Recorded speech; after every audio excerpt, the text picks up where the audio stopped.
Morning అండి అందరికీ.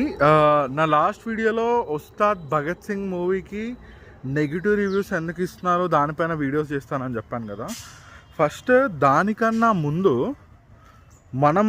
మీకు నేను చెప్పాలనుకునేది ఏంటి అంటే, మూవీ సినిమా కానీ నాటక రంగాలు కానీ ఇవన్నీ తెరపైనకి ఎందుకు వచ్చాయి, మూవీస్ ఇవన్నీ కూడా తీయడానికి దాని వెనకాలన్న మోటివేషన్ ఏంటో నేను చెప్పాలనుకుంటున్నాను. ఫస్ట్ దానిపైన ఒక క్లారిటీ ఇస్తే దాని తర్వాత ఉస్తాద్ భగత్ సింగ్ మూవీకి నెగిటివ్గా ఎందుకు చెప్తున్నారో మీకు క్లియర్గా అర్థమవుతుంది.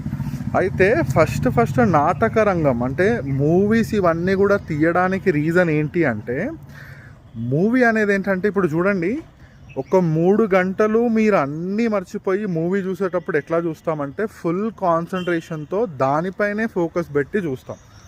సో ఇక్కడేంటి అంటే, ఎవరికైతే వాళ్ళకున్న తెలివిని, మేధస్సును, శ్రమను ఇవన్నీ కూడా ఒక నాటకంగా చిత్రీకరించి వాళ్ళకు అయిన అనుభవాలు, వాళ్ళకైన ఎక్స్పీరియన్స్ కానీ అనుభవాలు కానీ వాళ్ళు నేర్చుకున్నది కానీ నలుగురికి పంచాలన్న వచ్చిన థాటే ఈ నాటక రంగము ఒక మూవీ.